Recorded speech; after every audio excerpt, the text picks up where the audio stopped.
The gift of the givers are gearing up to intervene and provide help to many parts of the country grappling with water shortages at the moment. Higher demand as well as load shedding have affected supply to people in Gauteng as parts of the country are grappling with a drought and a badly maintained set of infrastructure where water supply is concerned in this country.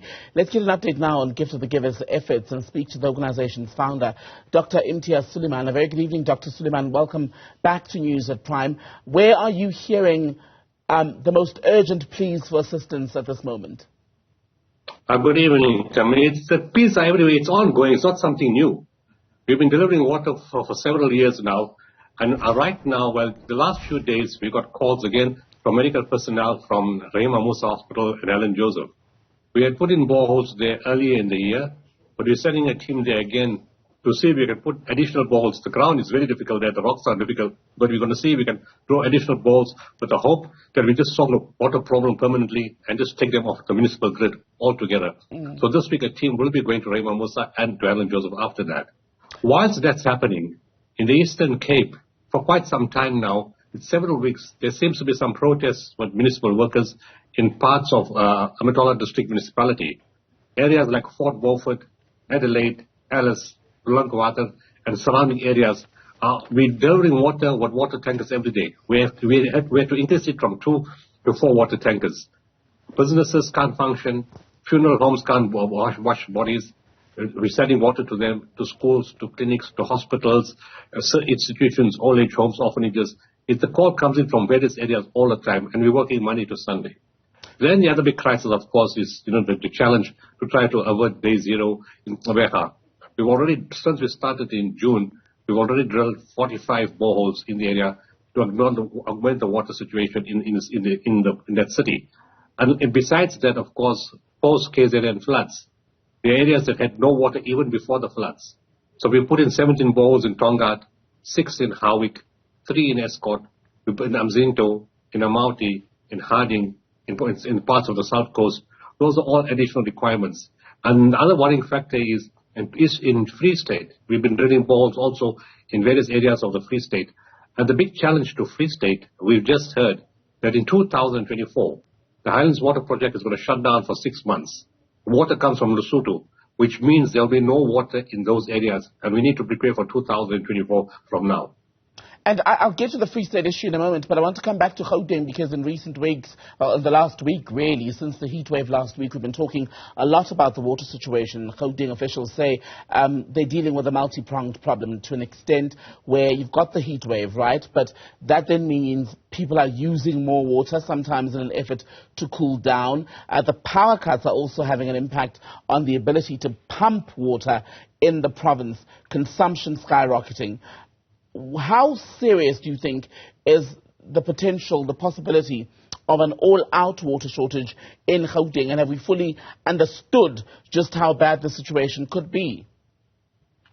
Well, this is not a new problem, Tim. When we intervened Rahima Musa early in the year, they were already talking about problems with infrastructure. And you keep hearing they're sorting it out, which obviously hasn't been sorted out.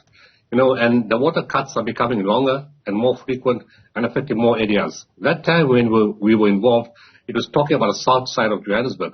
But now we hear that it's affected other sides too. And it's right, one of the problems is the aging infrastructure. The second big problem is the inability to pump water when there's load shedding. So the reservoirs there's a problem of water. There is water, but the issue is pumping the water and getting it through the reticulation system. If the infrastructure is broken and the pipes are leaking, that's going to be a huge problem. So even all the dams are full, more than capacity. If that infrastructure is not working, it's not going to help. All you're going to do is run around with water tankers as much as you can, and that's not very efficient because you can't get to everybody fast enough. Just on the point of the water tankers, pardon me, you were warning about a more serious situation that's likely to develop in the Free State. Now, governments go to, when there are situations where there's a complete shutting of the water system, is to roll in those water tankers. But when you look at the Free State and what the warning you issued earlier, will that be enough, and what will be needed to make sure that those communities don't go without water for too long? It's the same policy everywhere. It's going to be a standard procedure. Number one, the community has to get involved and save water. We need to take example from Cape Town. During day zero, that is affecting the city, They kept to 50 litres a day and a 2-minute shower. And industry and the public played a vital role in saving water. That's the same policy we're going to adapt throughout the country, throughout the country when there's a water crisis. That's number one. Number two, municipal systems have to fix all the leaks like they were trying to do in Sabeka, and businesses are getting involved. But whilst fixing leaks outside the homes, they discovered there's a lot of leaks inside the homes. So that's the second aspect. Thirdly, in the absence of the Highlands Water Project or the other current dams in the area not functional or not have enough water, the only alternative solution is boreholes. And we need to drill as many boreholes as fast as possible in those areas that will be affected. And even if you bring water tankers in, you've got to have a water source. You can't have a water tanker with no water source. And that's why wherever we go, we drill boreholes that provide huge quantities of water to fill the water tankers. So those are the most important things you've got to do. And even parts of Free State, even though they have some dams that are full, there's no recirculation system. So you can't pump to areas because there's no pipelines to the areas. And we're running against time. We can't do what happened in Sabeka. We knew 2 to 3 years ago that we're going to reach day zero. Right. We now in 2024, Highlands Water is going to shut down. We have to be prepared in advance. Dr Imtiaz Sooliman, good to speak to you. Thank you for your time tonight.